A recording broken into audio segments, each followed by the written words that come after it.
Hi, it's Dom at DomNearyMusic.com, and here I am with another Deconstructing the Online Remote Classic Keys session.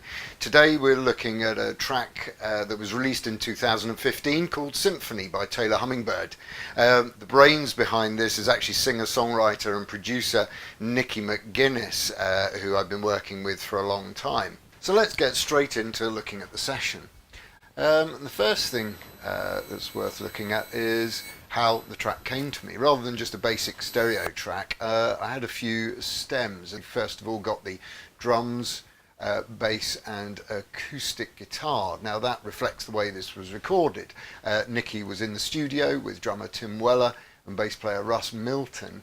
Added her vocals separately, so we've got a separate track of vocals, and finally we've got the guitars. These are done by another remote session musician, Paul Williams, and you can see he's laid a number of tracks down there. The structure of the song, fairly straightforward: verse, bridge, chorus, bridge, leading into that repeated pattern: verse, bridge, chorus, bridge. That settles into middle eight and finally leads into a series of choruses right through to the finish. Now obviously when I'm looking at these kind of sessions, well, first of all there's a great development within the tracks as they stand themselves. What I'm looking to do is enhance, add texture, and also to add variation and development within the song. Well, let's have a listen to the first verse, and what I'm going to do is just listen to the track as it came to me. So we'll mute the additions for now. So there's a nice open feel to it. There wasn't a lot needed here, but what I did do is add a little pad on the Wurlitzer. That was my lovely Wurlitzer piano, recorded directly into the desk, into the valve channel here. Just to give it that little sort of harmonic overtones. And that Wurlitzer we'll let sit through the whole of the track.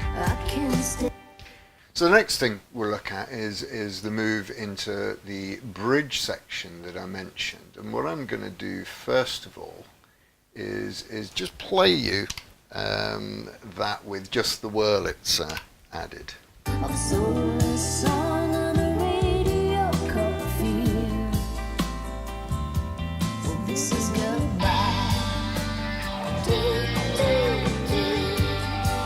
So there you go, a pretty big entry with Paul's guitars there. It sounds great, it adds real interest to that development in the track. What I thought was we could add even more by just introducing a little transition to that, and I did that through just the addition of a little swelling Hammond part, which then continues right through the chorus. So let's just have a listen to that transition.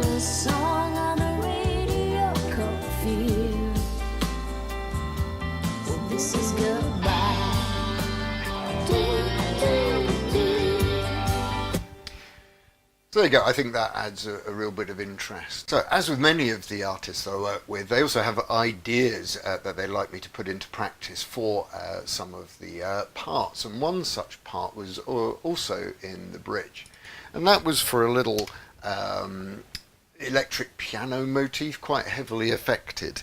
So let's have a listen to that. So just a little motif, a pan, a Rhodes and a whirly either side. It works quite nicely just to add depth to the track. So that brings us to the chorus, and there's just a couple of parts I added here. So let's just listen to the chorus. Just an acoustic piano part. Simple, just supporting the chord development there. The other, more significantly, is a string part.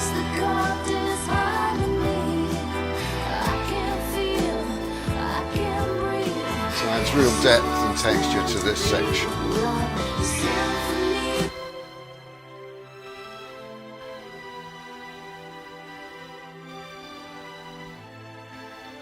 I can't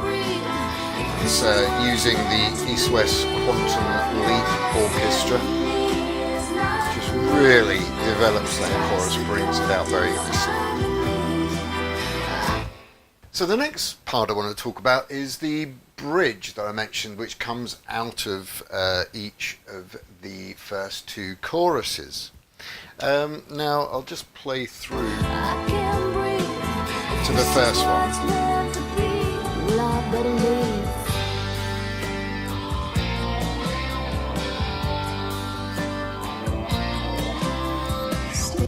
So that one sits very well on its own, but in the second one, coming out of the second chorus, I wanted to just develop it a bit, particularly as it was building towards that mid-8 section. What I did was just introduced a new string part, if you hear here.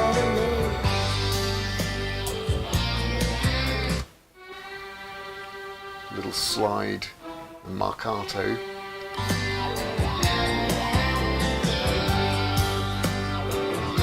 Which leads quite nicely into that middle 8 section.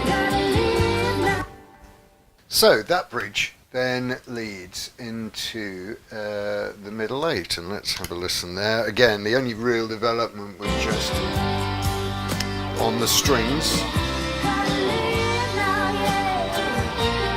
which I've just emphasised there.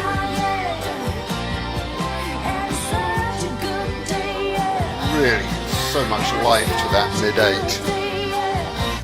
So that brings us to that series of choruses that play the song out, as I mentioned earlier, coming out of that really inspiring full-on middle 8. Now a lot of the development through those different choruses happens within the guitars, and particularly a solo that really develops through those choruses. Initially, because of those changes in guitars, I left the part that I'd written for the first two choruses in there, as you'll hear here, but wanted to develop it after that. Certainly, and in fact in sympathy with the vocals and other parts going on. I'm going to leave now, so a descending sort of melancholic chorus run through there. And the final one, there's this fantastic fill that I'll just bring out coming from Tim on the drums. And I wanted to feel inspired out of that. So we have that lifting line there. I'll just go back to just before that part.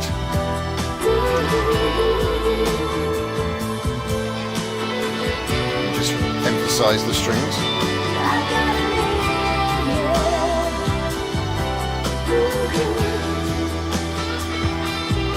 Leaving the song, I think, on a pretty optimistic note. So there you go. That's the parts and the thoughts behind the parts that I wanted to share with you today in this video, and obviously a greater emphasis on strings than we had in the previous video. If you want to use my service for your track, go to DomNearyMusic.com, have a look around, get in touch. Obviously what we've been listening to today is just a very rough mix that I've constructed from the stems and the parts that I've put together. If you want to hear the full final mix, which was mixed by Blake Eisman out in Florida, go to iTunes, download the track, Taylor Hummingbird the artist, Symphony the track, and there you can hear all of these parts in context and how that came together finally in the mix. Thanks very much for listening in, and I look forward to sharing some more sessions with you in the future. Cheers. Stay, I can't stay another day. It feels so wrong, I don't belong around here. All the people on the streets like shadows they meet, with their empty faces kicking to the beat of a soulless song.